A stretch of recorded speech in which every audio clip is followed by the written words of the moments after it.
Hello, and thanks to everyone for joining us for today's webinar from the Institute for Research on Poverty at the University of Wisconsin-Madison. I'm Dave Chancellor, and I'll be your host today. So we have a great webinar coming up in the next hour, and we're going to be talking about how to better serve families that are involved in the justice system, specifically looking at families with children who may have an incarcerated parent. So I'm really happy to introduce our panel today. So our first speaker is going to be Dr. Julie Poehlmann-Tynan, who's the Dorothy A. O'Brien Professor in Human Ecology at the University of Wisconsin-Madison School of Human Ecology. And then our next speaker is Dr. Pajarita Charles, who's an assistant professor at UW-Madison's Sandra Rosenbaum School of Social Work here at the University of Wisconsin. And finally, our third speaker is Sheriff Kalvin Barrett, who's the Dane County Sheriff. Dane County is the county that has Madison in it. So kind of a Wisconsin-specific crew today. So thanks to all of you for being here. I also want to thank the Office of the Assistant Secretary for Planning and Evaluation at the Department of Health and Human Services for their support of this webinar series. That said, any positions expressed in today's webinar aren't necessarily those of ASPE, any other agency of the federal government, or the Institute for Research on Poverty. So we have an hour today, and we're going to take about the first 40 to 45 minutes for presentations from our panel today. And then after that, we're going to save the final 15 minutes or so at the end for your questions. So you'll see at the bottom of your screen, there is a Q&A box, and you can type your questions in there throughout the webinar, and we'll get to as many as we can before our time's up. We also have the chat box open today, and you are welcome to use that if you want to join in the conversation that way. So you can message the panelists or share links with your fellow audience members. So please feel free to do that. We are recording today's event, and we will have a recording and copies of the slides available to everyone that's registered via email by later on this week. So you can look for that, and especially if you want to share that with others who you think might be interested in this work. So with that, I'm going to invite Dr. Poehlmann-Tynan to share her slides. And so Dr. Poehlmann-Tynan is on faculty here again at University of Wisconsin-Madison School of Human Ecology. And she is a child clinical psychologist, and I think we can say a noted national authority on interventions and practices aimed at decreasing stress and increasing well-being for children and families, particularly those with a family member involved in the justice system. Her blog, kidswithincarceratedparents.com, is an excellent resource that you may want to check out, and I'll share a link to that later if you're not familiar with it. So Dr. Poehlmann-Tynan, thanks so much for being here. And I'm going to turn off my camera, as can the other presenters, and we'll let you get started. Thanks so much, Dave. I'm so pleased that we're able to do this webinar through the IRP and to talk about how to better serve families involved in the criminal justice system. So today, I'm going to give a bit of background and just talk a little bit about the kind of projects that I've been involved in. And then it will set the stage for the talks by Dr. Charles and Sheriff Barrett. So we know that mass incarceration is a huge problem in the United States. Every second adult in our country has had a family member who spent time in jail or prison. So this is a huge issue. And the period of mass incarceration has lasted for decades at this point, and it's tied to policies, not a response to the natural evolution of crime, which has actually gone down in most places.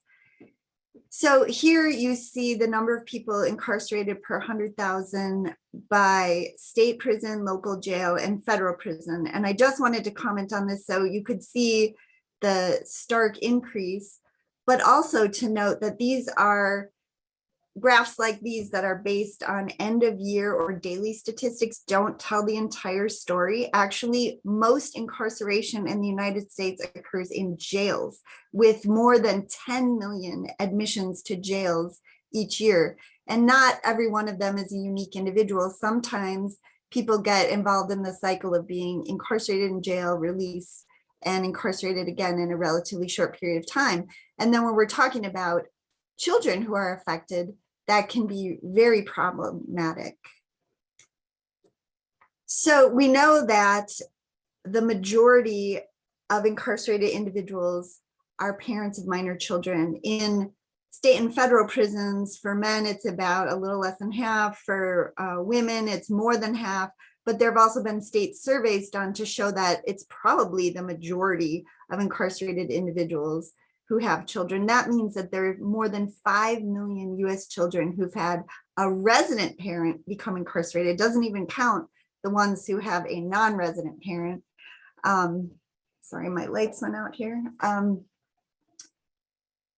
Because there are vast disparities based on race and income in the people who are incarcerated, we also see this mirrored in the children who are affected. So 1 in 8 poor children, 1 in 9 Black children have had a resident parent become incarcerated. And this is particularly problematic because we know that incarceration, oops, I'm trying to go back at this point.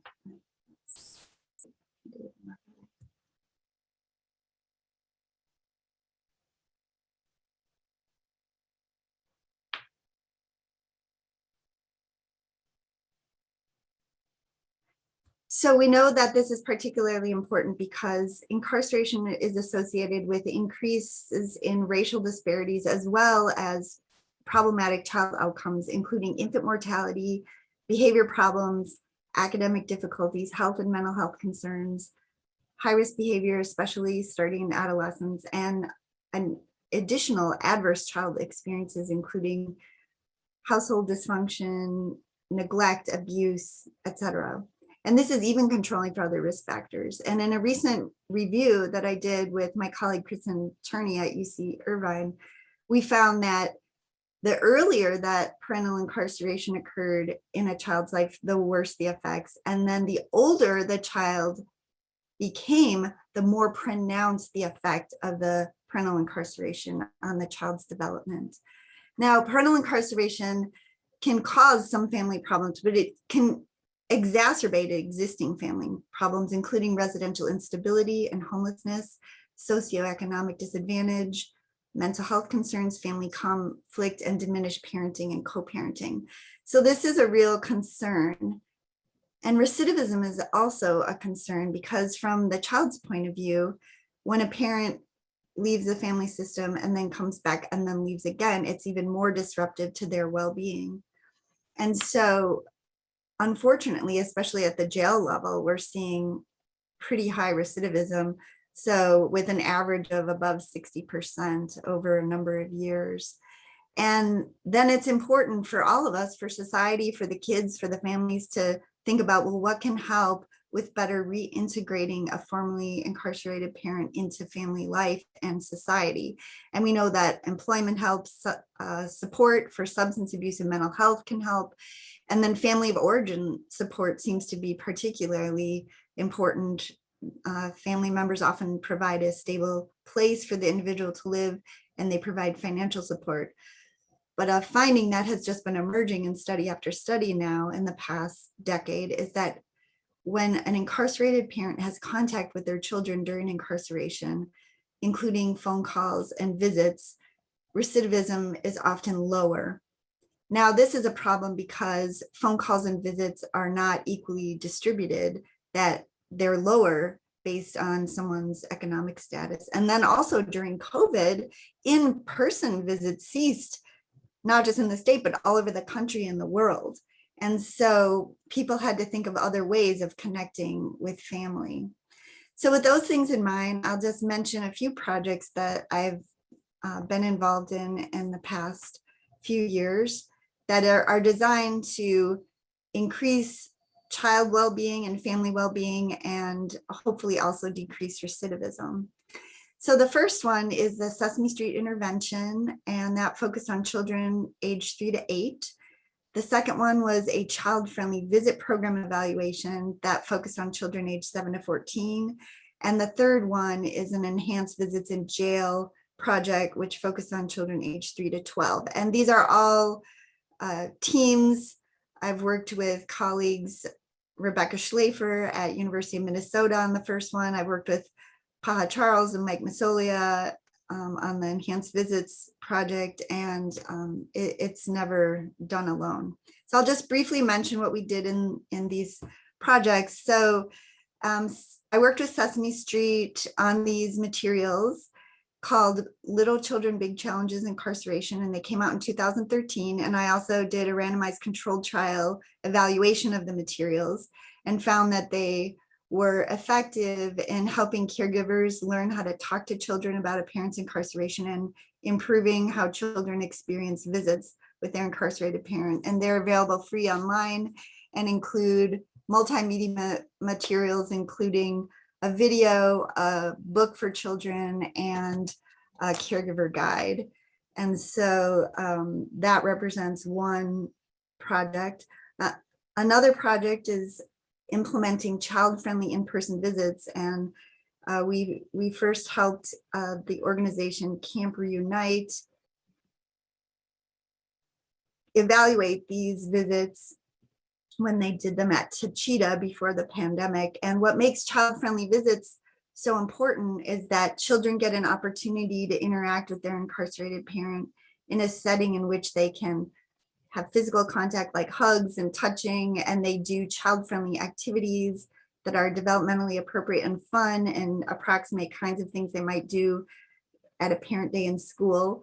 And then also they get to usually eat with and move around relatively freely with their incarcerated parents. So it's great for the kids and great for the incarcerated individuals. And it's probably the most positive way to conduct contact between children and incarcerated parents. So this is in contrast to the evaluations that we've done of plexiglass visits where people are behind glass. And those are actually pretty stressful for children because they don't understand why they can't touch their parents and why they can only hear them on the little old-fashioned phone receiver. And in jail video visits where children don't, families don't really have much privacy. They might have to go through security procedures. And we found in a couple of studies that children spend a lot of time watching the visits next to them instead of focusing on the one in front of them. And now we're working on the Enhanced Visits project, which actually supports remote video visits. And we actually started this before the pandemic as a supplement to other forms of visiting, because video visits, I don't think should ever be the sole way of visiting in corrections. But because of the pandemic, it turned out to be kind of fortuitous that we had this set up. And so kids could connect to visit with their incarcerated parent while the kids are at home. And we provide them with a tablet computer and some visit coaching for the adults in their life and some materials where they can engage in really positive interactions, like having the incarcerated parent help them with their homework, see their musical instruments, play together, sing songs together, eat meals, etc. And this is the model that the team came up with. And we've talked about the intervention as having some active components like that technology piece that's really essential in order for families to do this at home. Visit coaching, which we have been coding for positive emotion, positive parent-child interactions, and attachment security priming. And then we are in the process of evaluating both the short-term and the long-term outcomes with the hope that it could improve child well-being, family well-being, and also decrease recidivism. So we do encourage people to consider visit conditions and promote equitable access when doing these kinds of interventions. And of course, child-friendly visits are best, but they're not always possible, especially in these times of COVID-19. But supported remote video visits are a really good supplement, especially for children. And it's important that families have some choice in this. And we like to emphasize that it would be ideal for the communications to be free or at the very least low cost, because right now in many facilities, phone calls and video visits are expensive, and the families who are the most economically impacted and exist at the poverty level or below sometimes can't even afford this kind of contact. I do recommend to limit plexiglass interactions for young children because it's associated with stress. and limit wait times and improve interactions with corrections staff.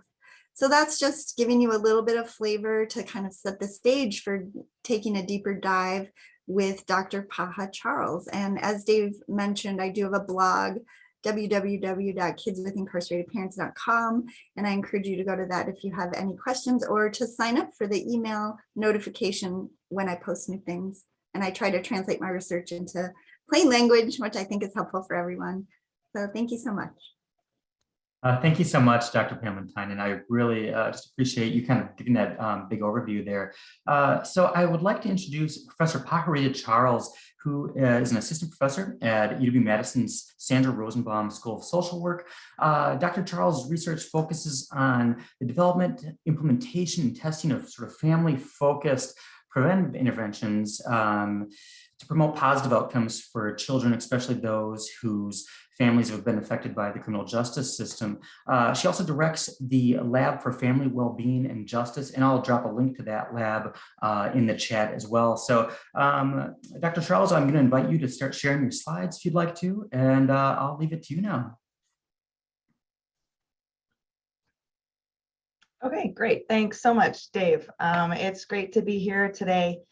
So I'm going to focus my time on some of the ways that we can think about supporting incarcerated parents and their children through two sort of principles or concepts, one being partnerships and the other innovation.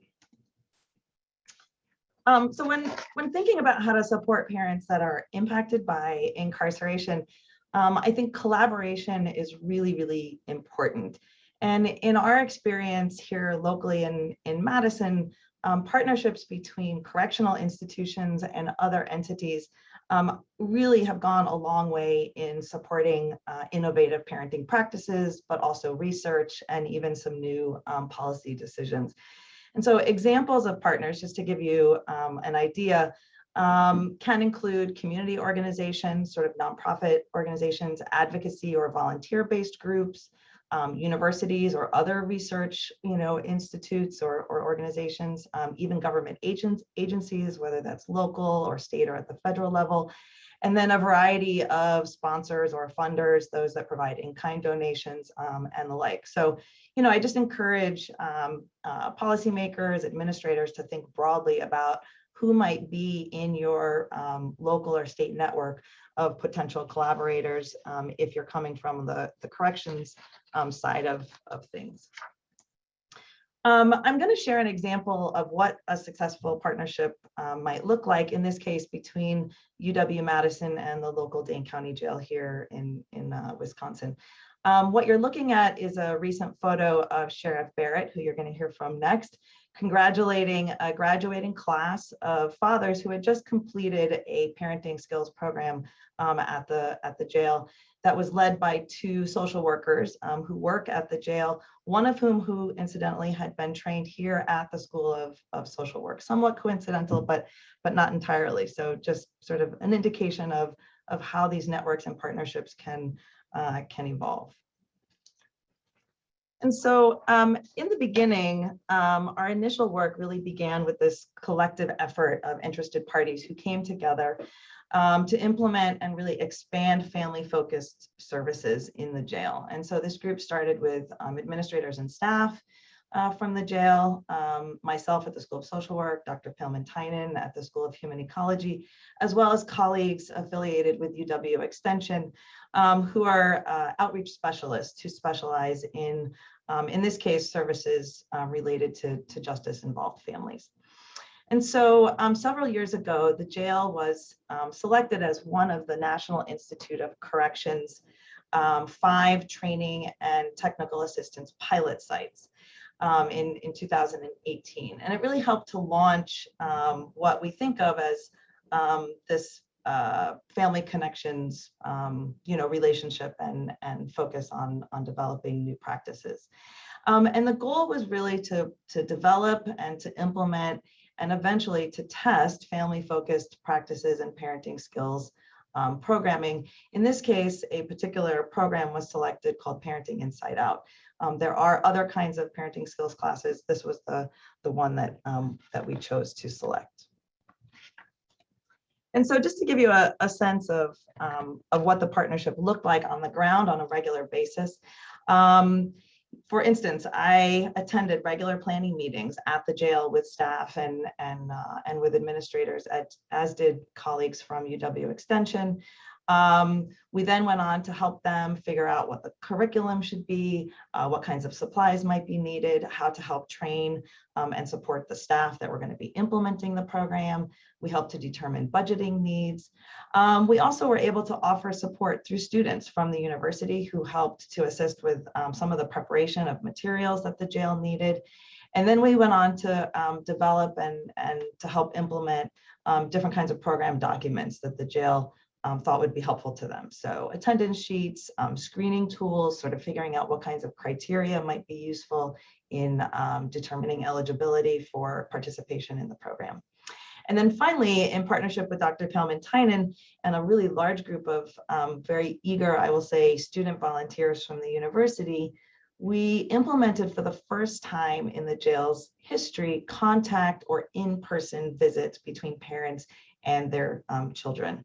And so in partnership with the jail, we provided child-friendly activities and snacks, and we facilitated 3 consecutive visits for fathers and their children. And these were fathers who, at the same time, were participating in the parenting skills class. And I will say that it was a really moving and significant event and experience for those who got to participate. And so here are some photos from those visits that I think really helped to capture the ways in which parents were able to bond and to connect with their kids. You can see they're spending time doing things together that require joint attention. And, you know, I think it just really demonstrates the joy that kids felt and experienced having had this chance to be with their dads. One of the fathers that was both in the parenting class and also had a chance to visit with his daughters, and he's displayed there in the top left corner with his arms wrapped around his girls, volunteered to speak at the graduation ceremony. Again, this was just before COVID, and he gave permission for us to share his graduation speech. And I like to share it because I think it really speaks to the potential of what these kinds of partnerships can do for individuals and for families. So I'm going to pause for a minute and just read his speech and the words that he shared. First of all, I would like to thank everyone that makes the Parenting Inside Out program possible. And to all my classmates, it has been a pleasure getting to know you all over the past 7 weeks. The first time I learned about the PIO program, I had only been in jail for about 2 days. I was bored and just buying time, doing laps, and reading random flyers and informational documents on the wall. The PIO program caught my eye because I've always been a family-oriented man. And so after reading the flyer, I figured it couldn't hurt to enroll. However, I was under the impression that there wasn't much that I could learn because I felt like I was a great parent already. And to be totally honest, initially I felt like it would be a chance to get out of the pod for a few hours a week. But I have to say, from the very first class to the very last class, it was nothing but a positive learning experience. Some of the skills I had already been using as a parent, but many of the skills were new to me, or skills that I never have used before. The other thing that people may not realize is that this program is bigger than just a parenting class. It is also a class that teaches you how to communicate in a positive way with people in general, as well as hone your parenting skills. One of the last lessons we discussed in the class had to do with logical consequences and logical rewards. For example, for the crime that I committed to get me here today, the logical consequence is that I may be going to prison for a while. However, for attending the Parenting Inside Out class and learning these new skills for the past 7 weeks, the logical reward is the most amazing reward ever. The reward was the 3 contact visits that the Dane County Sheriff's Office so graciously allowed me and my fellow classmates to have with our children. You see, in many cases, parents are arrested without any warning. It could be a few hours after making their child's breakfast, a day after they played at the park together, the morning after reading a book to them at bedtime. In either case, to a child, it could seem like the parent just left them out of nowhere, which is why the contact visits are so important.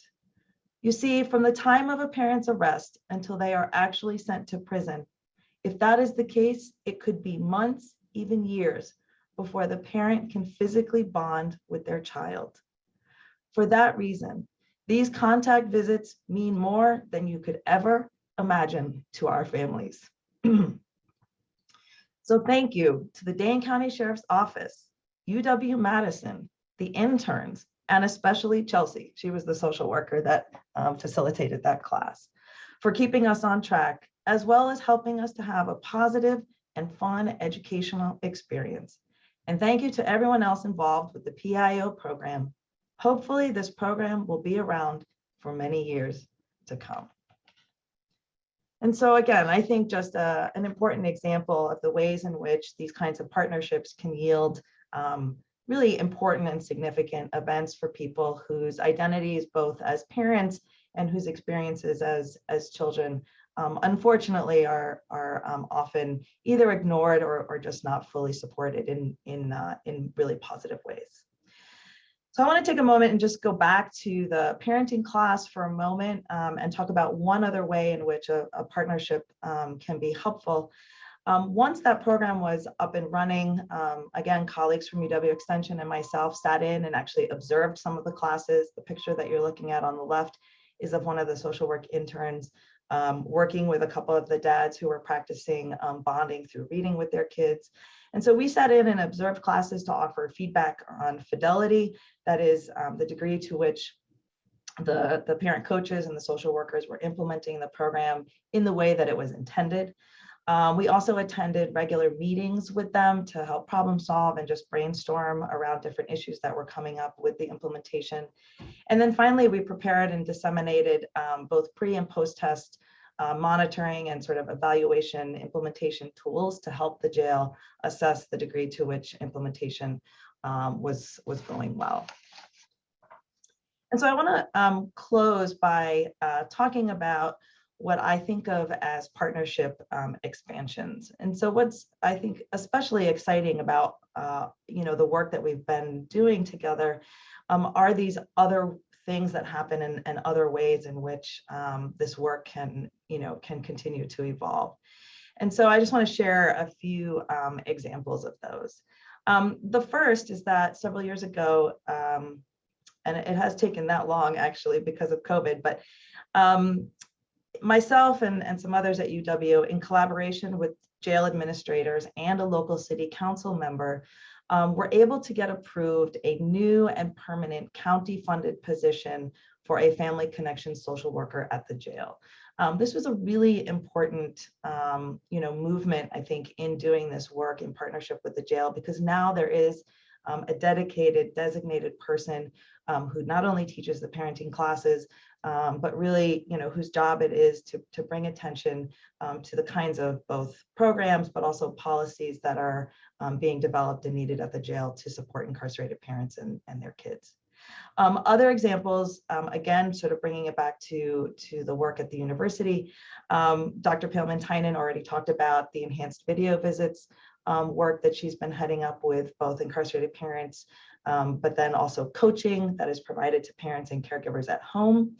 A partnership with the Criminal Justice Certificate Program has been forged, and now there's a steady flow of students who apply for and conduct internships at the jail, many of whom have a strong interest in supporting families.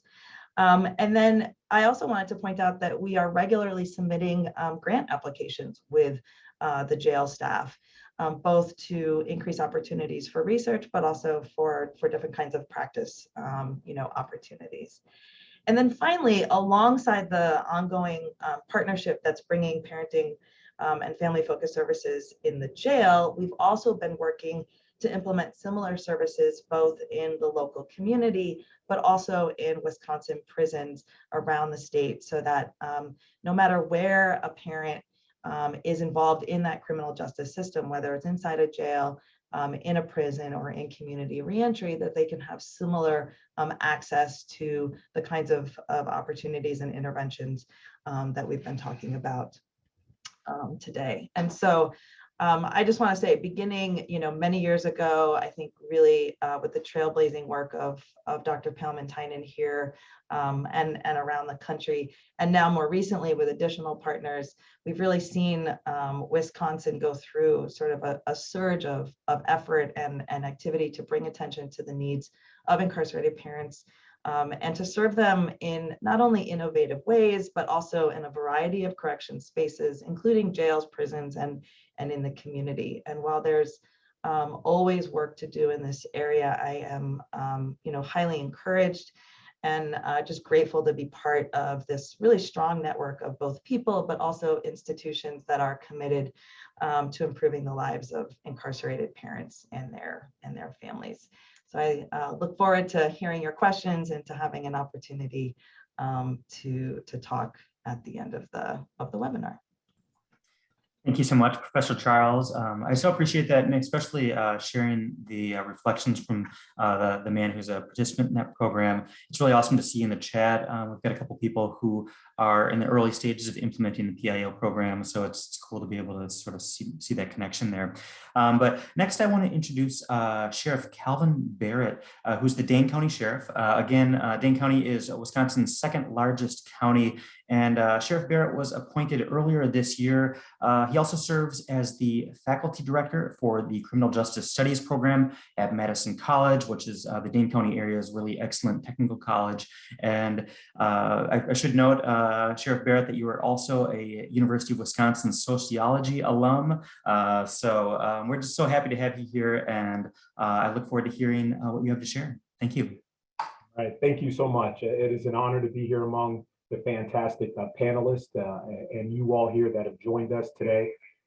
This is a special opportunity, and I look forward to sharing with everyone here the philosophies and things that we have done here at the Dane County Sheriff's Office to be successful in reducing recidivism and really reducing the amount of trauma that our residents, but also those family members of those residents experience while going through our criminal justice system. For my presentation, there's going to be really two parts. As law enforcement officers, we have contact with our community members out in the community, which will be the first half. And then the second half will really dive into what happens once they're in the jail. It is important to communicate that our criminal justice system is one of the most visible forms in our society that we see. But in order for us to curb what's happening in our criminal justice system and reduce crime rates and recidivism, it takes more than just our criminal justice system. Yes, we play a big piece, but there are also additional pieces to that pie that need to be handled properly in order for us to be successful as a society in reducing recidivism and reducing crime rates, which eventually leads to reducing the trauma that our children go through when their parents are involved in the criminal justice system. We have to make sure that we take care of having affordable housing. We have to have affordable health care. We have to have career-based employment, right? And there's so many things. They have to have a good education. Those are the other pieces of that pie that really are needed for us to be successful, really to curb those crime rates that we see and reducing recidivism. While out on the road, our deputies patrol kind of the rural areas of Dane County, which has over 560,000 plus people living in our county. 250 of those are in the city of Madison, which is the capital city and also holds the University of Wisconsin. And the rest of the 250,000 plus are in our surrounding suburbs and rural areas of the county. From a law enforcement perspective, we really have to limit the trauma that our children and that those involved in the criminal justice system see from our initial contact. From that, at the Dane County Sheriff's Office, we have a co-responder model to mental health calls. We have embedded crisis workers that respond to certain calls that deal with mental health, and they are not in a uniform, they don't carry a weapon, and they handle calls that deal with mental illness and other types of crisis for the law enforcement officer. This limits the trauma that the individual goes through, but also their family goes through as well. So we feel with this co-responder model, this is a way to limit the trauma because yes, we acknowledge that there is victim trauma that our residents go through, but there's also witness trauma that we have to be privy to as well. And that is, though someone may not have been a victim of a crime, they can still experience the effects of that trauma, whether it's PTSD, whether they're past that, or whether that's ongoing trauma from witnessing a traumatic event. We want to focus on having softer uniforms for our deputies that are out there, having unmarked squads when responding to these non-emergency calls. But also we want to use our discretion as peace officers. And that's a philosophy we have here at the Dane County Sheriff's Office that is different than in other areas of the country. Many agencies refer to themselves as law enforcement officers, where we prefer to refer to ourselves as peace officers. And I believe that is what we are. We do more than just enforce the law. As a police officer and a deputy, I'm a big brother, a big sister, a marriage counselor, a crisis worker, a traffic control, animal control, and we even look for clouds of forming of tornadoes as weather watchers. So we do so much more, but also that title matters in how we carry ourselves, but also how the community looks at us. If they see us as law enforcement officers, well, then for the most part, they see us as only doing that, and that's enforcing the law instead of keeping and maintaining the peace. The discretion that we have out in contact with our community members really relies on our discretion. And this COVID pandemic has really forced our criminal justice system to really look at how we handle actual physical custody arrests and bookings into the Dane County Jail. We must use and increase our use of misdemeanor citations. And a misdemeanor citation here in the state of Wisconsin is simply an out of custody court date citation that is issued to someone for a crime that they committed.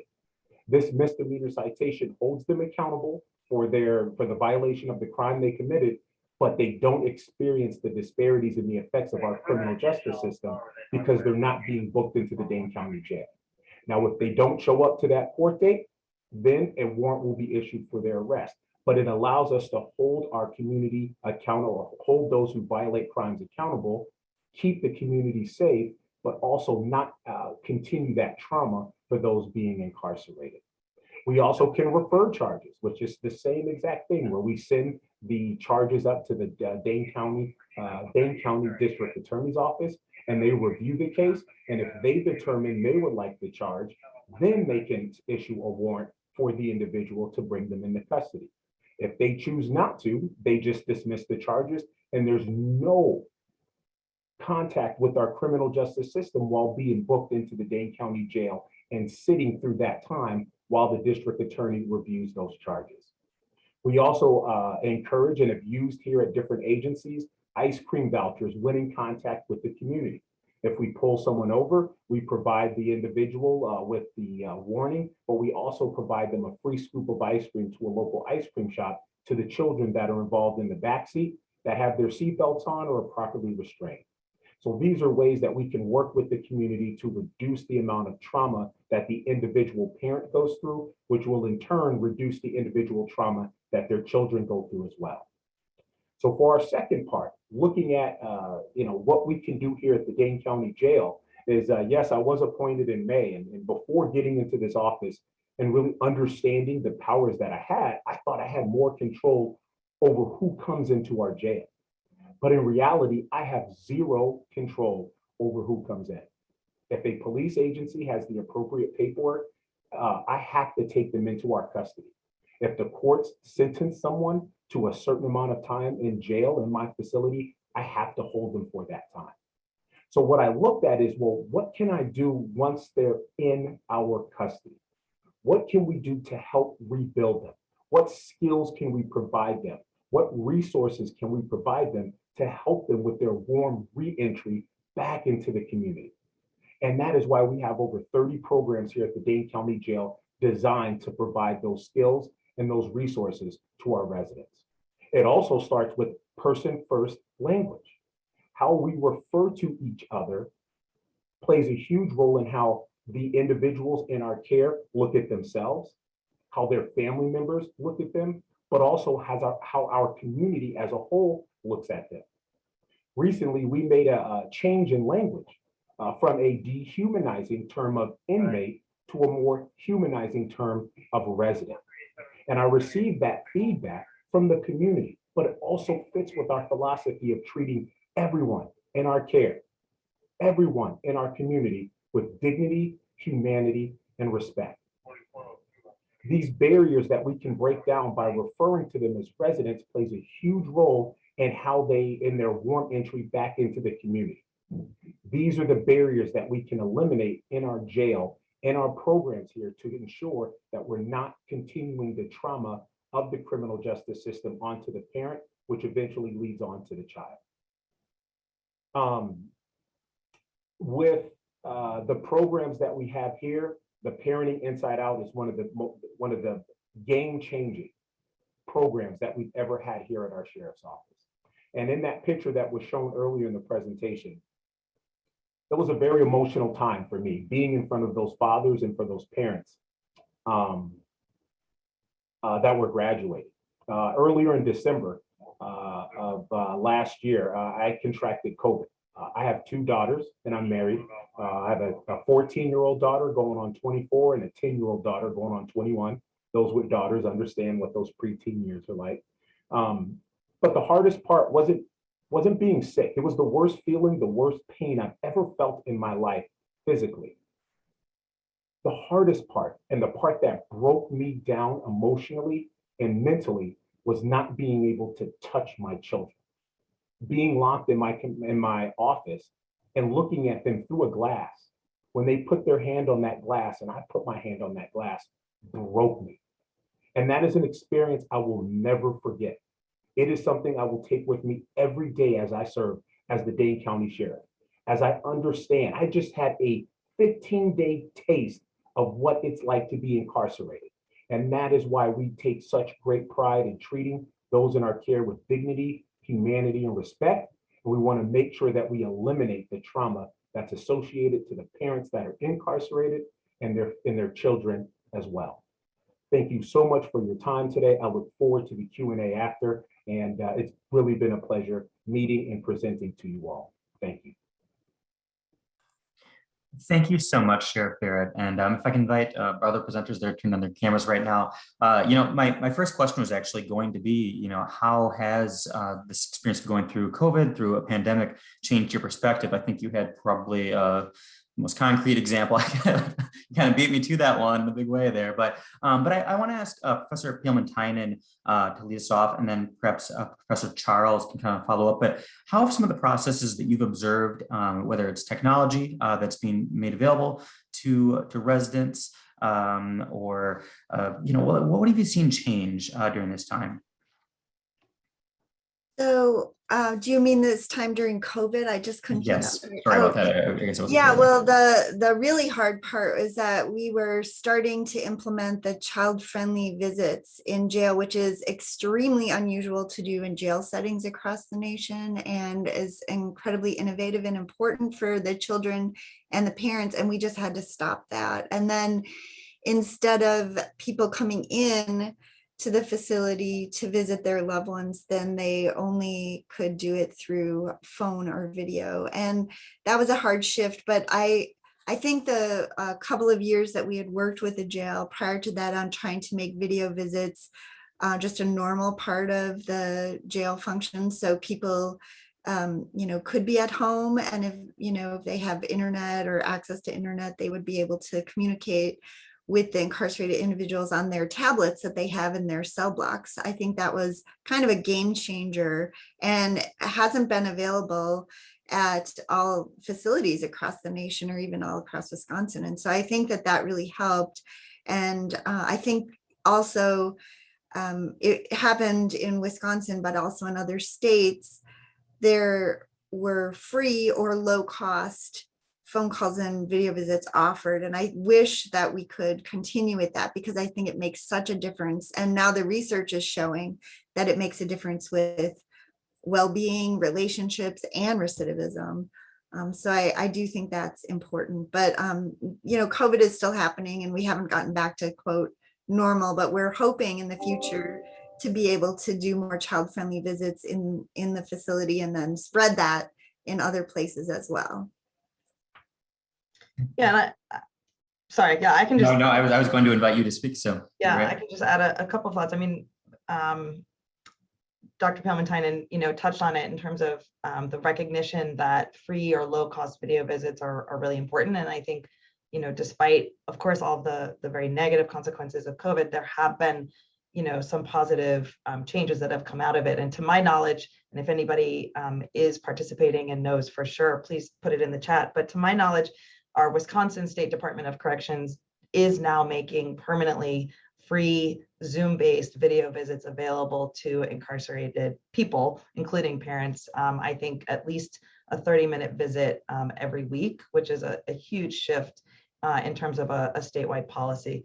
And then I'll say another sort of experience related to COVID in a community-based study that I'm doing with returning fathers, providing parenting inside out and related services when they come home from prison. That was supposed to be an in-person program. We, of course, shifted it to an online version. And one of the boons or benefits to doing that, it turns out, is that we've been able to enroll and provide this program to people far outside of the Madison-Dane County area. That was never something that we, intended on doing. But I think it just points to how we can use, innovation in different ways.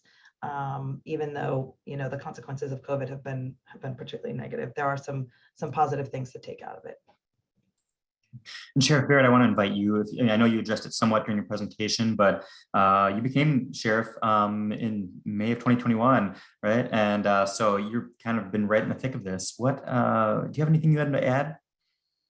Yeah, I think it's been an adjustment that our sheriff's office staff and our deputies have gone through, but they've done it with grace. They've done it with great flexibility, and we're really seeing some of the positives that are coming out with these new ways of incarceration, especially when it comes to the use of tablets. Now we are working towards here budget-wise to get a 1-to-1 ratio. But right now we're at if an 8-person block is there's maybe 2 tablets that they have to share. So I definitely think an investment into having a tablet issued to each individual resident, I think we'd really be able to see more success in regards to building those relationships with their families and their children. Okay. Our next question is about sort of a lot of these programs are specifically sort of geared towards fathers, it looks like, but what about for incarcerated mothers? Do we see like a difference in sort of the approaches to those? And you're nodding your head, Sheriff Barrett, so I'm going to let you start on that one. Yeah, I just briefly, I'm sure the professors know way more about this than me, but the little bit that we actually, after our last graduation, extended it to our mothers as well. As growing up in a single parent home, understanding the importance that mothers play in all of our lives. So it is definitely something that we're starting to incorporate and get that to our mothers as well. Dr. Charles, can I give you an opportunity to respond to that next? Yeah, I'll just add, in our state prisons, parenting classes are being offered in all 3 of the women's facilities, as well as in at least 1 men's facility. So there definitely is a high interest. The slides and examples that I shared today came from the earlier implementation of programming at the jail, but it's great to hear that they've now extended that to women, which women do make up the fastest growing segment of the incarcerated population. And so the participant who asked the question is right on target with wanting to know where are these services for women as well. Okay, Dr. Poehlmann-Tynan. So we know that having an incarcerated mom is just as painful, if not more painful, than having an incarcerated father. And as Dr. Charles mentioned, we're seeing somewhat of a decrease in incarcerated men, but a steady, kind of dramatic increase in incarcerated women, especially at the jail level. And so the recommendations to extend any kind of parenting programs and services to incarcerated women is right on par And also to make sure those services are gender responsive, because there are some unique things that both men and women experience when they're incarcerated. So I echo that. Also, incarcerated women, the vast majority have experienced multiple traumas, mental health issues, substance abuse, even higher percentages than men. And so all those kinds of things end up being like really, really important for the moms as well as the dads. Okay. So earlier, Sheriff Barrett shared the story about these ice cream vouchers, which sort of take into account folks' sort of parental status, right away in that sort of initial process. And so we have a question about, so we're taking into account sort of this parental status for folks that are incarcerated, but what are some of the ways that might be able to be sort of included in some of these earlier interactions? Is that something that's being done? Is there a way to kind of think about how that might be included in some of those early interactions with law enforcement agencies? And Sheriff Barrett, do you want to start us off there? I think. Oh, absolutely, yes. We're seeing that the youth are our future, and that if we reach out to them and really start building those relationships early, it really helps us long term. And that's how we have to look at this. This isn't a game of checkers. This is a game of chess. And we have to be sure that we're investing in our communities through programs and community engagement to ensure that we're building the relationships, right? Learned behavior is associating, a person or profession with a anticipated outcome. If we only show up in communities and in households when something bad happens, well, we become, it's learned behavior that every time the police show up, something bad happens. The police show up, somebody's going to jail. But if we're in our communities, using our community-oriented policing and building those relationships through cookouts, through basketball tournaments, through hopscotch tournaments, through our young men's program that we have here at the Dane County Sheriff's Office, where we have a set curriculum for a group of young males to teach them life skills that I didn't have growing up in a single parent home.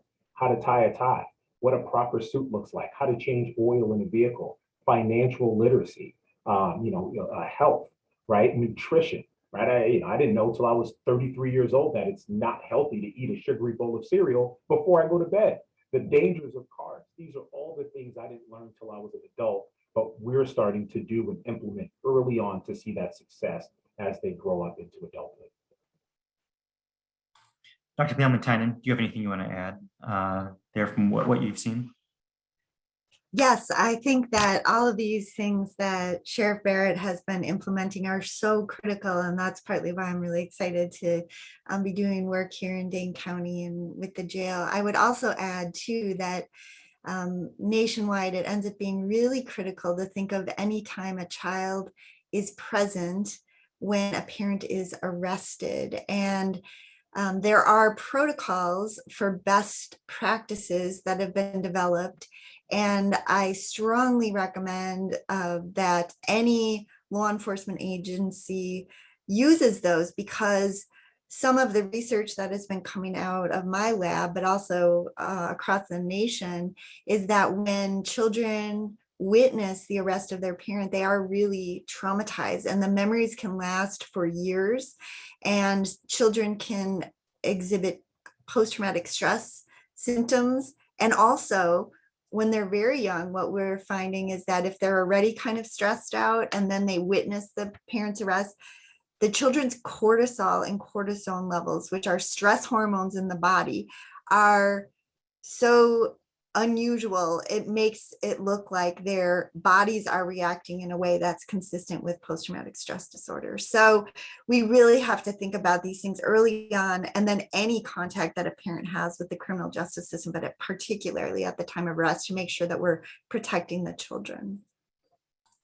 Okay. Dr. Charles, one thing, I know you've done a lot of work on actually re-entry following incarceration. So I'm wondering if you could talk a little bit more about that perspective, sort of in response to this question. Yeah.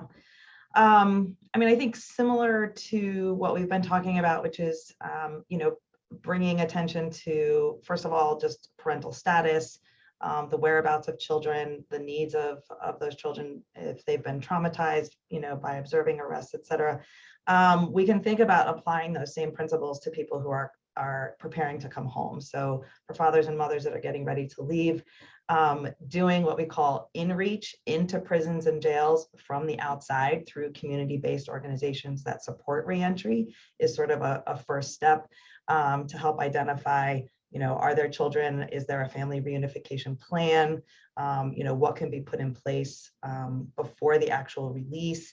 And then, staying connected with that mother and father in either a peer support, manner or a mentoring role, and then facilitating reentry with that focus, not only on family reunification, but all of the other very concrete sort of structural things that we know are important to support successful reentry around housing and employment.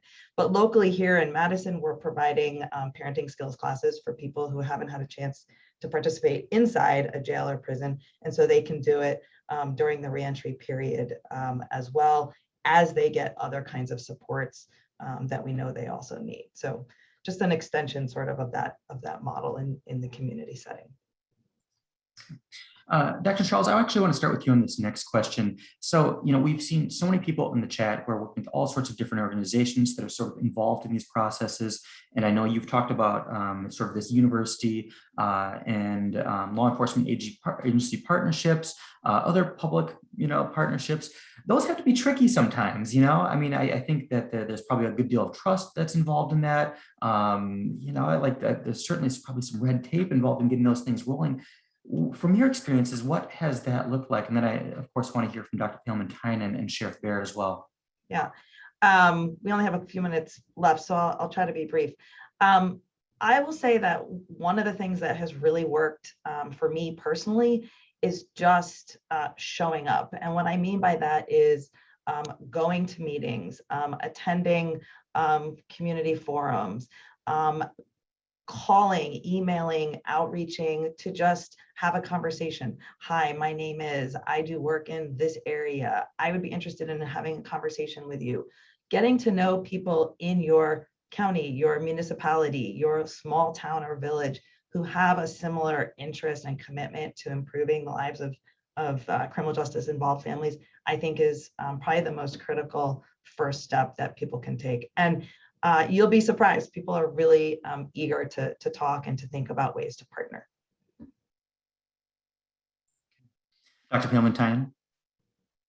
I have been doing this work now for 25 years, and I think that the more I've given talks around the nation and the world and locally as well, the more that I've worked with other people, it's always about teamwork. The more I think working on the Sesame Street materials was a game changer, because people really resonate with Muppets, and Sesame Street takes on really big topics. And I don't think there was maybe as big of an awareness before that among, average people that like, oh my gosh, mass incarceration is affecting children. And so I think the more we do outreach, the more we present, the more we talk to people, the more likely it is that people would become aware enough to be willing to think of the family when someone is involved with the criminal justice system. And so I would say that I have seen immense change over time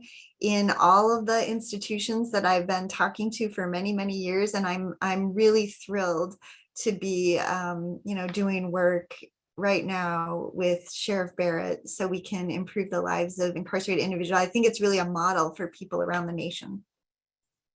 Okay, Sheriff Barrett. Yes, just in closing, I would say that it's, everything that was mentioned earlier is fantastic and right. And I would encourage, all that are listening and all that are going to watch this eventually when it's shared, to change the mindset, especially when it comes down to law enforcement and incarceration, where there's a common misconception that in order to hold someone accountable and incarcerate them, we have to treat them less than human. And that is 100% false. We here in Dane County hold those who commit crimes accountable, but we treat them with humanity, dignity, and respect, and provide them with the resources and skills they need so that they're better once they get released and they have skills to really build relationships with their community, but with their families as well. So thank you so much. It's been a great honor.